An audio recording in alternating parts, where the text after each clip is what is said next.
O número de novas infecções pelo vírus HIV aumentou 3% no Brasil entre 2010 e 2016. Os dados vão contra a tendência mundial de retração dos casos, que caíram 11% nesse período.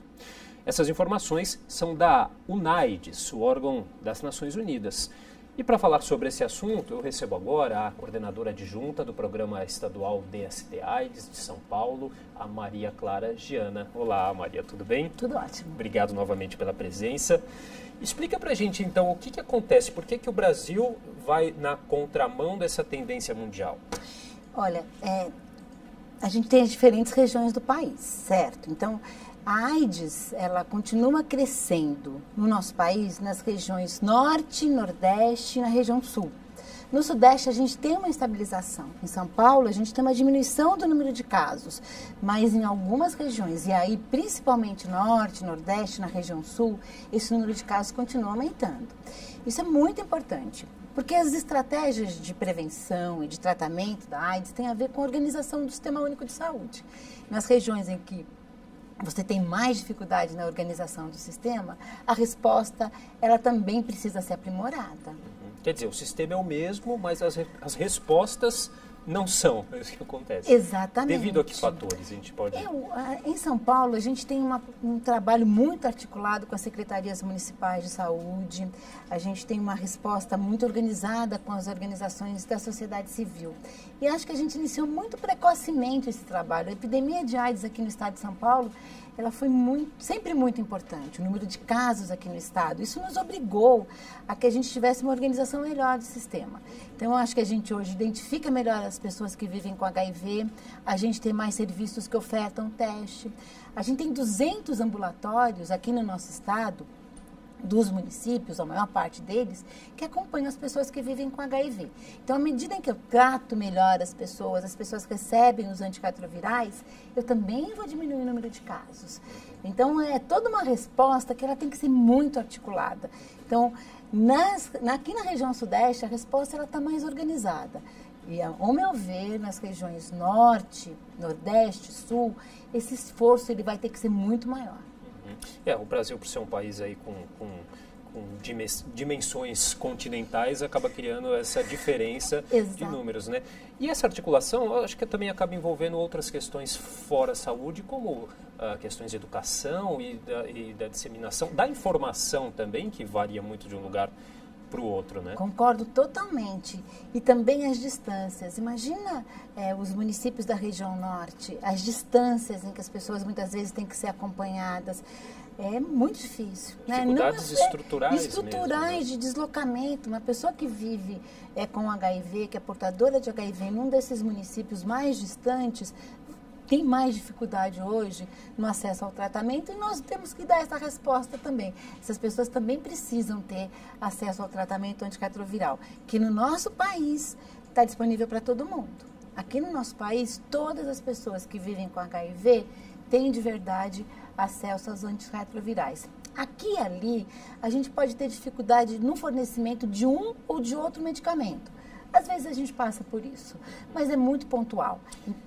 E o Brasil, né, sempre foi referência, né, nessa questão até do tratamento. Agora, mesmo em regiões aqui em cidade de São Paulo, estado de São Paulo, que a senhora mesmo disse que a gente estagnou nessa questão com uma tendência de queda, né? Mas mesmo assim os números diferem bastante do que a gente vê de maneira global, com um decréscimo de 11%, né? É uma diferença ainda grande. E por quê? Porque a epidemia aqui em São Paulo, ela volta a se concentrar em algumas populações mais vulneráveis. Nós temos hoje um aumento do número de casos aqui no estado de São Paulo entre gays e homens que fazem sexo com homens. Então, isso a gente tem que estar muito atento. Isso nós não estamos falando de grupo de risco. Veja, o HIV ele atinge heterossexuais, mulheres. Nós temos um número de casos entre as mulheres ainda bastante importante. Mas essa concentração do número de casos entre gays, ela vem se acentuando nos últimos anos. Então, nós precisamos ter estratégias de prevenção mais específicas para esta população. Não basta apenas a gente hoje discutir o uso da camisinha nas relações sexuais, que ainda continua sendo a mais importante estratégia de prevenção. Mas hoje a gente fala de prevenção combinada. O que é prevenção combinada?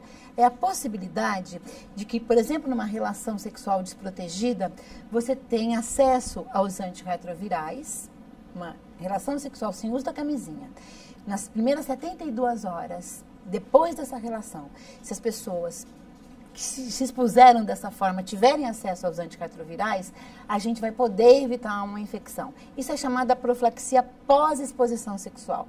Temos serviços aqui no nosso estado e também no nosso país que já ofertam os medicamentos nessa situação. E para logo, nós vamos ter a profilaxia pré-exposição sexual, que é o uso de um comprimido dia para as pessoas que têm o maior número de exposições sexuais desprotegidas.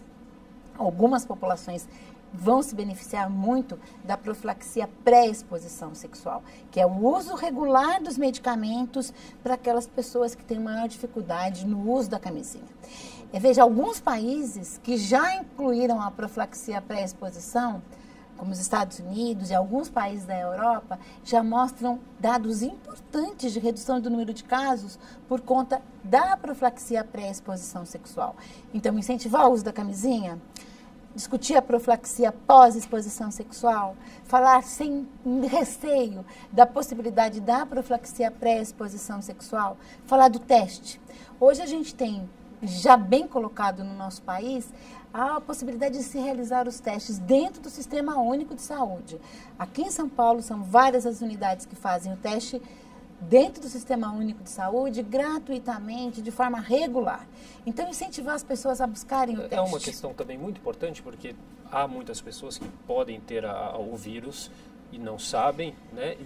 E nem querem saber, até por uma questão de medo, não fazem esses testes, né? Que é um número aí que fica aí meio obscuro, que é um problema gravíssimo também. É um problema gravíssimo. A gente tem por volta de 250 mil pessoas no nosso país que são portadoras do vírus, é uma estimativa, que são portadoras e que ainda não buscaram o teste. Então, aproveitar para falar para as pessoas aqui, olha, não tenha receio, não vou banalizar, viver com HIV não é fácil, né? Mas pior é não saber que a pessoa é portadora do HIV. Hoje a gente tem estimulado as pessoas a realizarem o teste, porque quanto mais precoce a gente instituir o tratamento, melhor. Melhor vai ser para a vida dessa pessoa que já é portadora da infecção pelo HIV e que deve buscar realizar o teste no Serviço Público de Saúde, já disponibilizado aqui no nosso país e aqui no nosso estado. E agora, Maria Clara, você acha que o fato até dessa geração que já nasceu tendo a AIDS como uma doença tratável, acabou contribuindo para que as pessoas relaxassem até na prevenção?